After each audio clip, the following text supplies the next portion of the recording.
Welcome back to CFO Weekly, where we're talking with financial leaders about how to build efficiency in their teams, create time for strategy, and ultimately get results. With your host, Megan Weiss. Let's jump right in. Today, my guest is David Pennino. David is the president and chief executive officer of LogicSource, as well as a founding partner of the firm and a member of the board of directors. Given the strength of the team he has built around him, David focuses all of his efforts on three imperatives. 1, corporate strategy, including category and footprint expansion. 2, product and service marketing and positioning. And 3, client service and new client acquisition. David has over 20 years experience in the services and outsourcing industry, including roles as a senior executive at Williams-Lea Group, Scient, and Gartner. David received a Bachelor of Arts from Franklin and Marshall College. David has been married to his wife, Elizabeth, for 23 years and lives in Charleston, South Carolina with their 4 daughters. David, thank you very much for joining me on today's episode. Thank you for having me. I really appreciate the opportunity. Yeah, today we'll learn about you, of course, but we'll also learn about indirect procurement and why you can't fire your way to growth and what CFOs and companies should be doing to counteract inflation, which, as we all know, is crazy at the moment. So I'm really looking forward to our discussion. So let's get started. Great. As always, let's start with you and your story as to how you got to where you are today. Sure. Very, very briefly, background. I grew up in Connecticut, actually, where our company's headquartered. And professionally, I started my career at Gartner, one of the largest IT advisory, I think the largest IT advisory firm in the world. And I became fascinated with how one might build a very large-scale tech-enabled services business. And I thought buying things, put simply, was an interesting place to do that. A lot of economies of scale, an area that corporations and enterprises weren't very good at. And I wanted to go build a company to help organizations buy more efficiently, which ultimately helped them fund growth initiatives and keep people employed and so on and so forth. And so today we're over 310 jobs in the town I grew up in and growing like a weed and supporting, about 50 marquee brands and driving profit improvement for them. That's amazing. So let's talk about your organization. It's called LogicSource. So what is it that you guys do? So LogicSource has 2 main business units. Under the LogicSource brand, we have a professional services business where we are a utility for sourcing and procurement. And I use that word very deliberately. There's a lot of advice in the market in the form of consulting as it pertains to profit improvement or performance improvement. We wanted to do something different, which was really have an execution-based offering. So not just advice, but actually following through and delivering on advice. So we built a utility to help organizations buy better and drive profit improvement. And we've organized that business in a very simple delivery structure, which we call for you or with you. And our clients that want to be really good at indirect procurement can do it with us, and we can help them with more resources, more tools, more data, more spend leverage, and help their internal teams do more, buy better, increase their frequency in the market, drive profit improvement. We have clients that don't want to do it internally, and we do it for them, and we become their sourcing and procurement department and run the whole function for them. And it's about half and half in terms of our clients, where we help internal, procurement teams do their job, and others where we actually run the function for our clients. And then our second business unit, which is under our One Market, ONE Market brand, is our software business. We have a 5-module SaaS software stack that we've owned for 13 years, but we've in earnest been out in the market directly selling software for a couple of years now. Frankly, when we looked out in the marketplace at the software that was available, we were left wanting. We felt that it was over-engineered, overpriced, and candidly built by people that weren't operators and didn't really know procurement. And so we built a kind of by practitioners for practitioners software tool set under our One Market brand. And those are our 2 primary business units, all focused on sourcing and procuring of goods and services that enable companies to be in business every day. That's really cool. So you started with the procurement services, realized what was missing in the software, and then developed that. Correct. Our software business was more captive at first. We used it to provide the services, and now we still do that, but we also sell it standalone. Okay. So let's talk about what your ideal client looks like. Sure. So, we've been at this for about 13 years. Our clients range from brands like Lululemon and Tractor Supply and Wiley and McGraw-Hill and Titleist and Ocean Spray and National big names. Vision and WellSpan Health. And so we have clients in retail. We have clients in financial services. We have clients in healthcare and consumer packaged goods. I'd say what they all have in common is they provide goods and services. They sell goods and services through the internet or physical space or both to consumers. And that means they spend a lot of money on physical space, on marketing, on distribution, logistics, IT, corporate services, et cetera. So in our business, spend is what's interesting. And they all spend money on similar things. Take media, for example. If you're buying TV time for a knee replacement or yoga pants or a golf ball, it's still the same media buy. And we can provide economies of scale across multiple industries by being good at business to consumer sourcing and procurement. And that's kind of the world we live in. Our clients range from $1 billion to 70 billion in revenue, and spend that ranges from a couple $100 million a year to several billion a year in terms of spend under management. And what are your proudest achievements since founding LogicSource? So for me, it's interesting. It has changed over the years as a founder. I started this company when I was 35. I just turned 49. What I would have said to you at 35, 6, 7 would probably be different than what I'd say today. Today, I get a real kick out of how many jobs we've created and how many people feed their families being a part of our family here at LogicSource. And that's really fun for me. Being in a building that was abandoned when I was a kid in Connecticut, that's now a thriving, headquarters of our company, as well as some other really great growth companies in Connecticut is really fun for me. Opening offices in other environments like Charleston, South Carolina, and having employees all over the country and Canada is really fun. So I'd say today, my most proud attribute is all those people that work for us and get great benefits and 401k matching and all that stuff because we created this company. Yeah, it sounds like you built an amazing business. But I'm just curious. So you had an idea to start up a service or an offering or a company. How did you go about doing that? What steps did you take to make your idea a reality? Yeah, I've been incredibly fortunate. I've had amazing mentors throughout my whole career. I've been very, very lucky in that regard. I worked for Manny Fernandez at Gartner, who was a legendary leader and visionary. I had the opportunity to work for Bob Howe and Steve McKetty at Scient. These are guys that ran IBM Global Services, founded IBM Global Services, and I had a great mentor in Justin Barton at Williams Lee back in the day. So I've had these great mentors, and one of them, when I built my business plan, I wanted to do this. Michael Fleischer, who was the chairman of Warner Music Group at the time, just recently retired as CFO of Wayfair. I sat down with Michael and said, I wanted to start this business. And he said, how can I help? And I said, you could do 3 things. You could be a customer, you could be on my board, and you could invest. And he said, I'll do 2 of the 3. I'll be on your board and I'll be a customer. And he did both of those. But I invest through Bain Capital, so I'll walk you into Bain.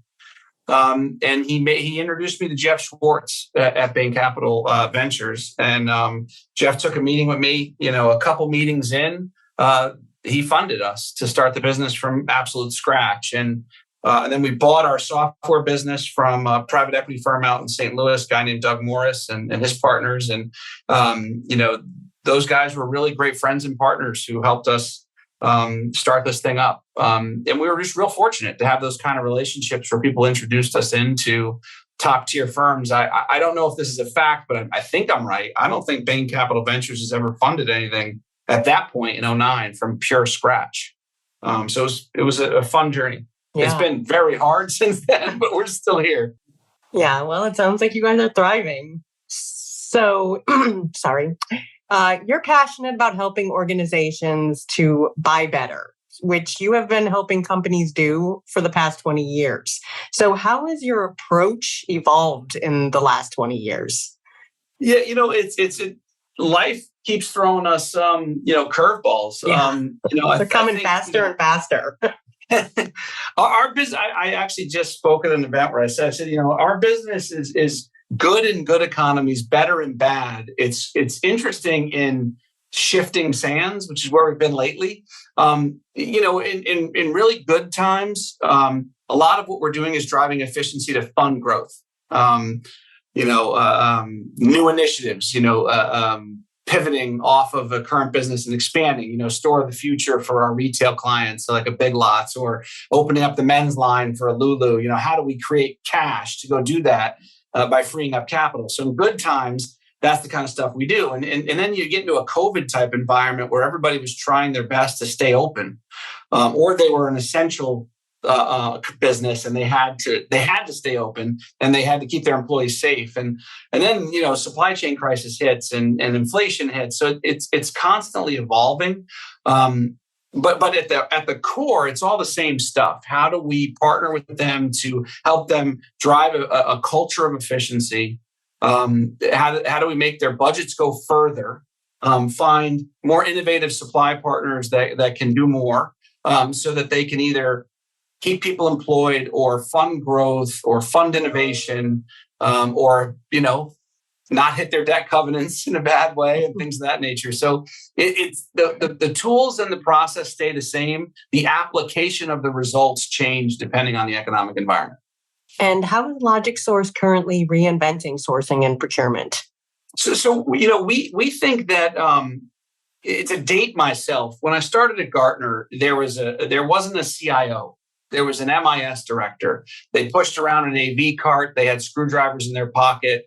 They went down when they got to the elevator, not up, and they worked on the mainframe. And at one point, they gave the screwdrivers to Xerox and they gave the mainframe to IBM. And they went upstairs, they put a suit on, and they started talking about innovation and omnichannel and security. And they became the CIO. And they became a competitive differentiator. Technology is clearly a competitive differentiator for corporate America and for most enterprises. Sourcing and procurement is still stuck in the dark ages. The mere fact it's still called procurement, gives one the sense that somebody's made a strategic decision and procurement is just executing on that buy. We're really in the spend management business. So we're trying to elevate the role of sourcing and procurement. Our job is to help manage the company's money, make budgets go further, fuel innovation. It's not just to procure something.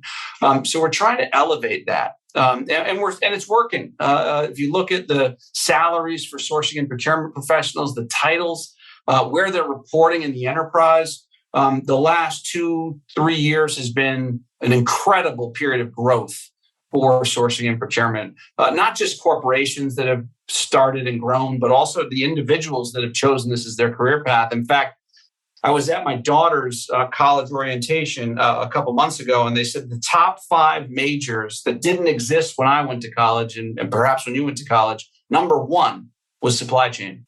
Yeah, I believe it. So a company that does sourcing and procurement well, like what can they expect to save versus a company that does not do it well? So the stuff that we do, the math on this is about a consumer-facing business. If you're a hospital system, if you're a consumer packaged goods company, a retailer, an e-tailer, a retail financial services, insurance, you're going to spend about 20% of revenue on the stuff that we focus on: marketing, IT, facilities, distribution, logistics, corporate services, et cetera. So about 20% of revenue. So if you're $1 billion company, right, you're going to spend about $200 million on this stuff. You should be able to save between 5 and 14% on that if you're doing this right. Wow. And if you don't have this function, that number could go up. Now, you have to adjust for markets. Right now, we're seeing some of that inflation coming back. So you have to index that. During the really high inflationary periods, you had some headwinds, but even in those environments, we were still saving 5 to 14% with inflation.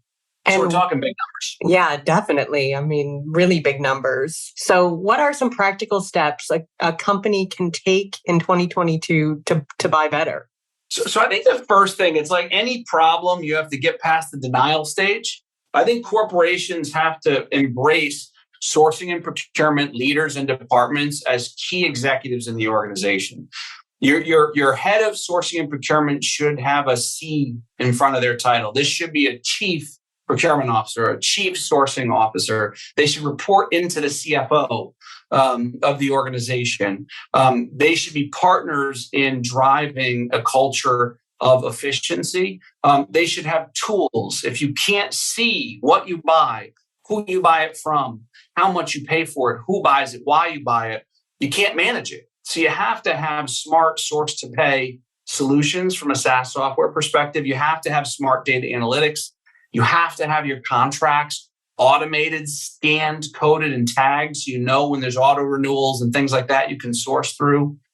So there's just those kind of blocking and tackling. You have to look at this as a key function of the organization. You have to empower them because most procurement departments we meet are on a journey to gain influence instead of being supported top down. And I think those are some of the biggest things. You have to have top down support. You have to have the right people in place. You have to have the system so that you can manage it. You have to have an ecosystem of suppliers, and you have to have the domain expertise for all the categories you're sourcing so that when your business units come to you for support, you're ready and you deliver them a result. And speaking of which, so once you have these tools in place, how do you encourage employees to actually use them and not just, go out and purchase something on Amazon? It's all about leadership. I think that, our clients that have really gotten great at this have had a top-down approach to say to their colleagues and their employees, folks, our job is to, especially in these dark times we're all sailing into, we want to keep people employed. We want to keep great benefits and great 401ks and all this other stuff. And to do that, we have to be efficient.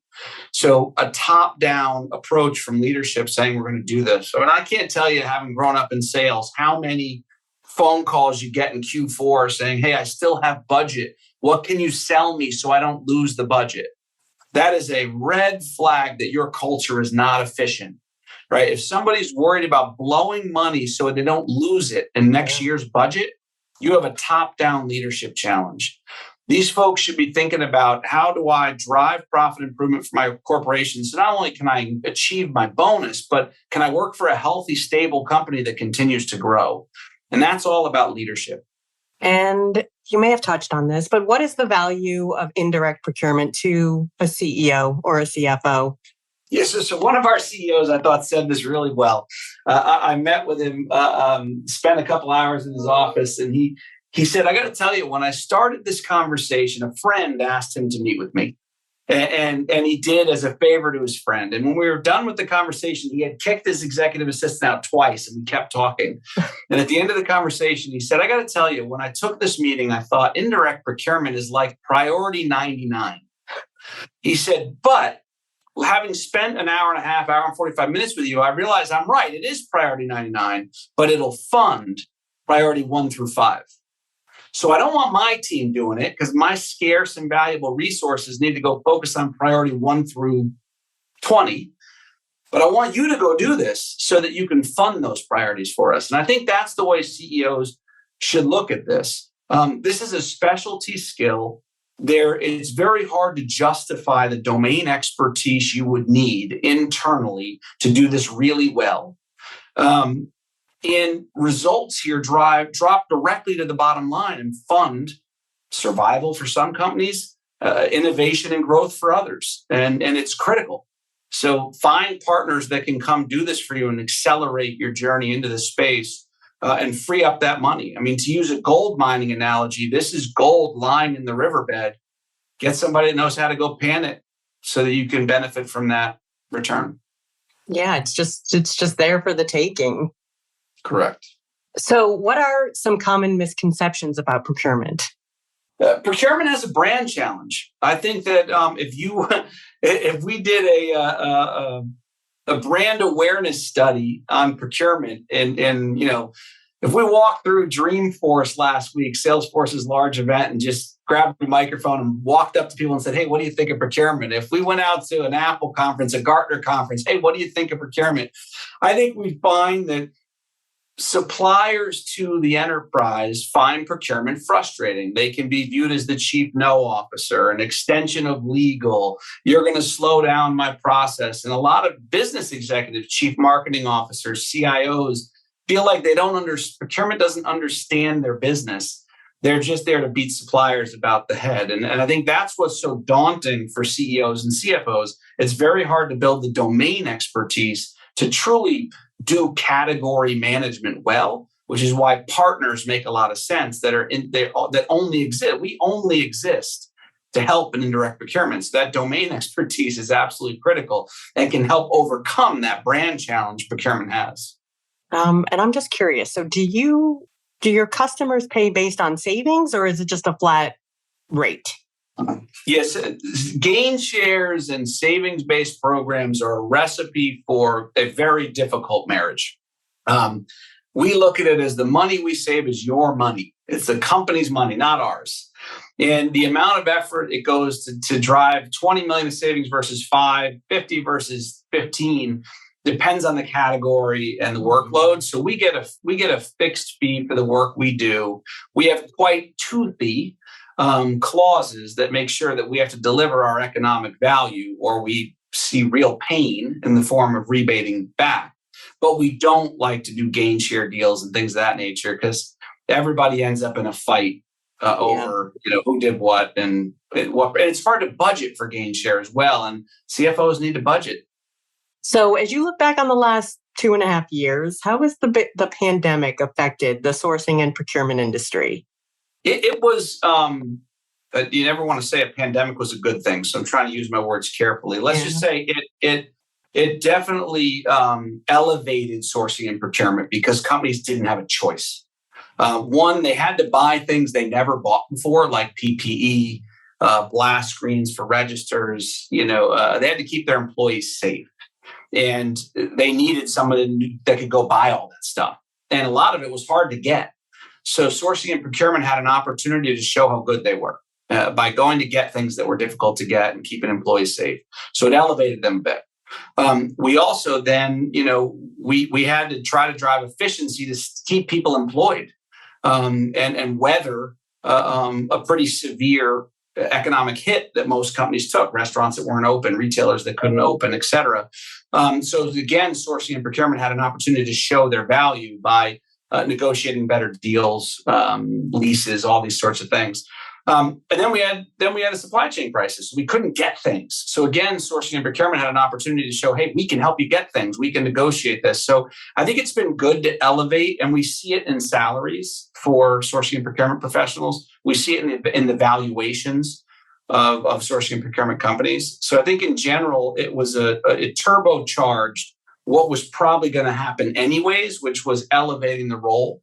I don't think it finished the job. I think there's a lot of organizations that still don't value their sourcing and procurement professionals. I think there's a lot of organizations where high potential employees don't go into procurement. So I think that will continue to change. And I think the leaders in corporate America will look at high potential employees going into those functions, and the laggards will, regret not doing that. Yeah. And along those lines, so where do you see the future of the industry going? It's interesting. I think you will see more and more players getting into this space. I've noticed of late, every consulting firm has a performance improvement practice because the space is hot. I think you'll see continual entry of new software players because there's been big market caps for some of the early entrants. I think data isn't yet a power player in sourcing and procurement, but I think it will be really soon. I think you'll see us do some big things in data because there's some really smart things you can do with AI to do immediate benchmarks and drive, first day of value much quicker, leveraging data the way you might in a stock exchange or bonds, et cetera. We're buying things and the prices in the markets move. So I think you'll see the industry get smarter on how they leverage data and the way other industries have. And I think you'll continue to see salaries push up, and I think you'll see competition for those jobs as more and more companies realize we really need this function within the enterprise. Do you find that procurement's just something that people think about in bad times, whereas in good times it's like, problem 99, like that one CEO said? I think that the really successful companies are always thinking about it. I think it's a fool's errand to not focus in good and bad. I think about it in the context of wealth management. In bad times, managing your hard-earned savings is critical, so you lose as little as possible. But in boom times, the smart investors try to maximize their returns, not just rest on whatever the market's the Dow the S&P 500 is doing. So I think of it in the money management or wealth management context. You want to outperform in great times, and you want to outperform the lows in low times. So you always have to manage your money. And I think it's the same in direct procurement. We manage the company's money. So in great times, let's make more than everybody else. And in bad times, let's lose more than everybody else. Yeah, that's great advice. So as we look at as we look at those who have achieved unicorn status within the procurement space, what do you think we can learn from them? I think there's been players like Coupa and iValue and others that are in the software space that have achieved, billion plus market caps. I think they tell us that the market's hot. Any industry that starts to see, north of $1 billion valuations for companies that have lower revenue, that's a white hot space.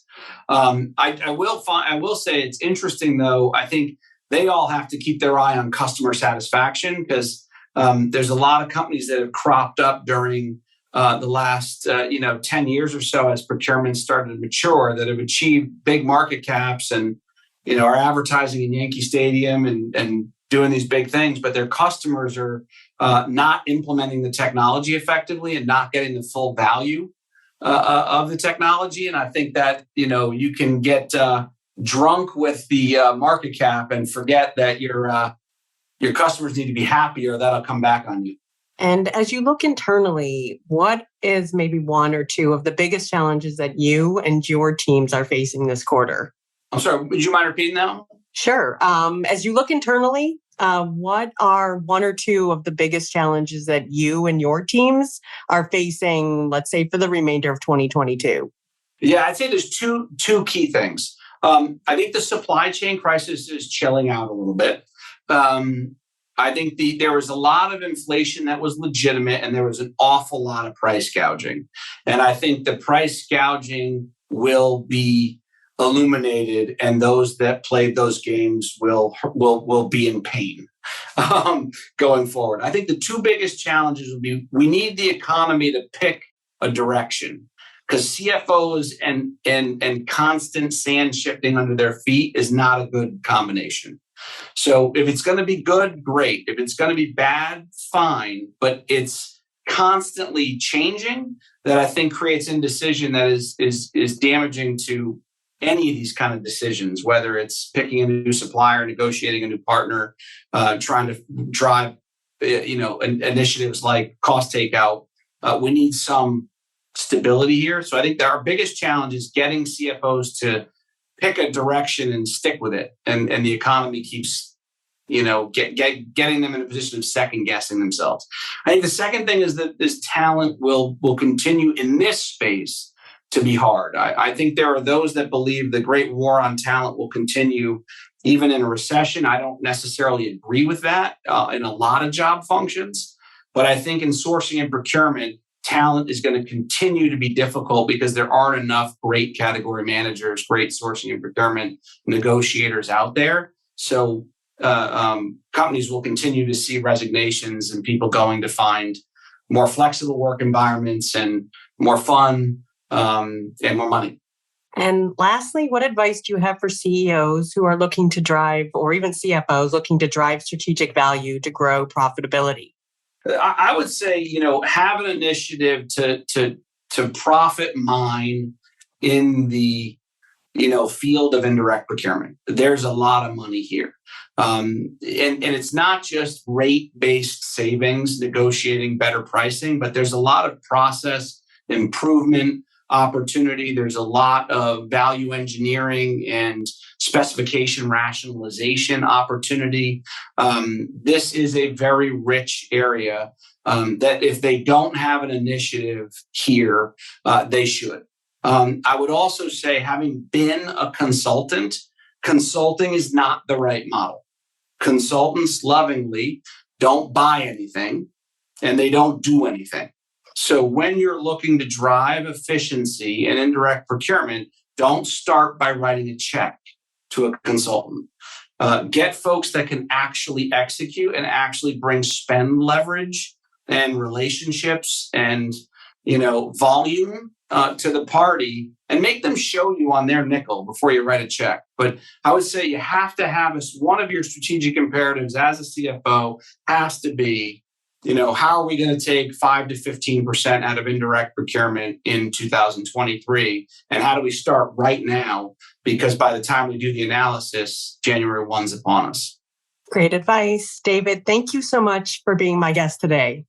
It was awesome. Thank you so much for having me. Yeah, I really enjoyed speaking with you and hearing about all of your experiences. And I wish you and LogicSource all the best. Sounds like you guys are both providing a lot of value. So to all of our listeners, please tune in next week. And until then, take care. If you're ready to boost efficiency and streamline your accounting processes at significant cost savings, it's time to talk with Personiv. Their people-powered solutions have transformed the delivery of back-office tasks and general accounting functions for decades, partnering with clients to provide everything from accounts payable to payroll services. See what Personiv can do for you by visiting personiv.com. You've been listening to CFO Weekly, presented by Personiv. Please subscribe wherever you get your podcasts to hear all of our episodes. Want to learn more? Check out personiv.com. Thanks for listening.